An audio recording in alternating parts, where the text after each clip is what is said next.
ত্রিপুরায় জ্বালানি সংকটে ইটভাটা শিল্পে অচলাবস্থা। রাজ্যে জ্বালানি সংকট চরম আকার ধারণ করায় গভীর সংকটে পড়েছে ইটভাটা শিল্প। প্রায় 15 দিন ধরে কয়লার সরবরাহ বন্ধ থাকায় উৎপাদন কার্যত থমকে গেছে। ইতিমধ্যেই একাধিক ইটভাটা পুরোপুরি বন্ধ হয়ে গেছে বলেই মালিকপক্ষ জানিয়েছে। এই পরিস্থিতি নিয়ে উদ্বেগ প্রকাশ করে ত্রিপুরা ব্রিক্স ম্যানুফ্যাকচারিং অ্যাসোসিয়েশনের সভাপতি বিবেকানন্দ চৌধুরী জানান, রাজ্যের প্রায় সব ইটভাটাই এখন বন্ধের মুখে। পর্যাপ্ত কয়লা না থাকায় ভাটাগুলিতে ইট পোড়ানোর কাজ বন্ধ হয়ে যাচ্ছে। কাঁচামাল মজুদ থাকলে উৎপাদন সম্ভব হচ্ছে না। তিনি আরো বলেন, আচমকায় মেঘালয় সহ বিভিন্ন রাজ্য থেকে কয়লা সরবরাহ বন্ধ হয়ে গিয়েছে। তাই আজ অ্যাসোসিয়েশনের তরফে জরুরি বৈঠকের আয়োজন করা হয়েছে। তিনি সতর্ক করে বলেন, সংকট দীর্ঘায়িত হলে হাজার হাজার শ্রমিক কর্মহীন হয়ে পড়বেন। পাশাপাশি নির্মাণ শিল্পেও এর সরাসরি প্রভাব পড়বে। ইটের সরবরাহ কমে গেলে নির্মাণ কাজ থমকে যাওয়ার আশঙ্কা রয়েছে। ইটভাটা মালিক দাবি করেছেন, দ্রুত কয়লা সরবরাহ স্বাভাবিক না হলে পরিস্থিতি আরো ভয়াবহ হবে।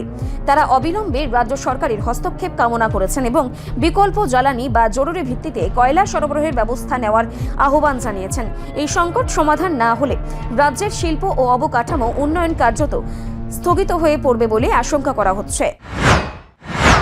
মিটিং এ কি সিদ্ধান্ত হয়েছে এটা? দেখুন, আজকে আমরা সব মালিক এখানে মিলিত হওয়ার মূল কারণ হচ্ছে আমাদের যে ইটভাটাগুলি তার মূল প্রধান জ্বালানি হচ্ছে কয়লা। তো মেঘালয় থেকে বা বিভিন্ন যে সোর্স থেকে যে কয়লাগুলিতে পড়ে আসতো, যেগুলি দিয়ে বাটাগুলি জ্বালানো হতো, সেগুলি গত 15 দিন যাবৎ আসা একদম বন্ধ হয়ে গেছে। কোনো কয়লা ত্রিপুরাতে ঢুকছে না। এমনকি রেলেও কোনো কয়লা আসার বা কোনো ব্যবস্থা এখন পর্যন্ত আমাদের নেই। সেই কারণে আজকে আমাদের সভা ডাকা হয়েছিল। মানে এখানে ত্রিপুরার যে সমস্ত বাটার মালিককে উপস্থিত ছিলেন বা তাদের প্রতিনিধিরা উপস্থিত ছিলেন। সেখানে বলে একটা আমরা যেহেতু বিকল্প কোনো ব্যবস্থা নেওয়া হচ্ছে না, কয়লা আসছে না এবং কয়লার বিকল্প কোনো ব্যবস্থা না থাকার কারণে আমরা মোটামুটি এই সিদ্ধান্ত উপনীত হতে বাধ্য হয়েছি যে বাটাগুলি বন্ধ হয়ে যাবে। কারণ বাটাগুলি অটোমেটিক্যালি বন্ধ হয়ে গেছে বা যাচ্ছে। কারোর যে পুরানো কিছু স্টক ছিল সে আর কিন্তু একদিন চলবে, আর যাদের ছিল না তারাও আরও 7 দিন আগেই বন্ধ হয়ে গেছে। বেশিরভাগ ক্ষেত্রে বন্ধ হয়ে গেছে। আর কিছু যাদের কিছু স্টক বেশি ছিল সে হয়তো আগামী 7 দিন বা 10 দিন চলতে পারবে, তারপরে টোটালি বন্ধ হয়ে যেতে পারে, যে কোনো বাট্টাই চলবে না।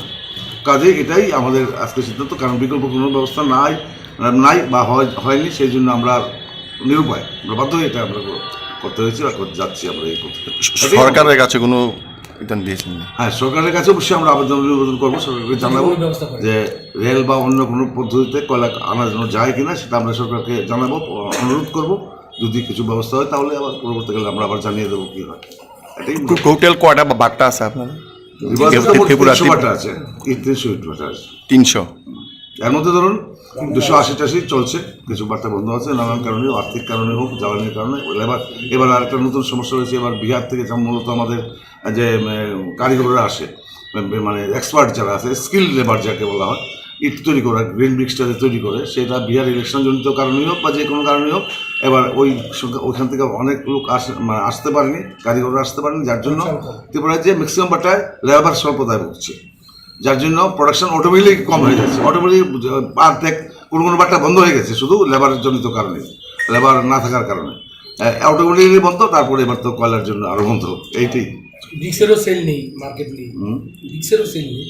হ্যাঁ, তারপর আরেকটা ব্যাপার হচ্ছে আর্থিক দিক দিয়েও আমরা বাট্টাগুলি প্রচণ্ড দুর্বল হয়ে গেছি গত কয়েক বছর ধরেই। কারণ আমাদের যে সেল, অর্থাৎ বাট্টা আমরা ইট তৈরি করছি কিন্তু সেগুলি বাজারে বিক্রি হচ্ছে না। বিক্রি না হওয়ার কারণে যে ইটগুলি আমরা 14,000-15,000 টাকা করে বিক্রি হতো, কারণ কয়লার দাম ছিল 16,000-17,000 করে কয়লা কিনে আমরা বাট্টাতে বিক্রি করতাম, এবং প্রায় লসেই বা কোনো সময় লস ছাড়া, মানে যে মূল্যে আমরা বিক্রি করছি উৎপাদন খরচে প্রায় কাছাকাছি চলে যাচ্ছে, খুব সামান্য লাভ থাকে। কিন্তু এখন যে পরিস্থিতি রয়েছে, কোনো লাভ তো দূরের কথা, আমরা ইট বিক্রি করে যে আমরা ইনভেস্টমেন্টের যে টাকাটা করা হয়েছে বাটার মালিকরা, সেই টাকাটাই তুলতে পারবে না, যার জন্য এই সিদ্ধান্ত নিতে বাধ্য পাচ্ছি আমরা। আপনার নামটা? আমার নাম বিবেকানন্দ চৌধুরী। কি আপনি? আমি ভিক্টোরিয়া অ্যাসোসিয়েশন প্রেসিডেন্ট। রিপোর্ট সংবাদ প্রতীক্ষা।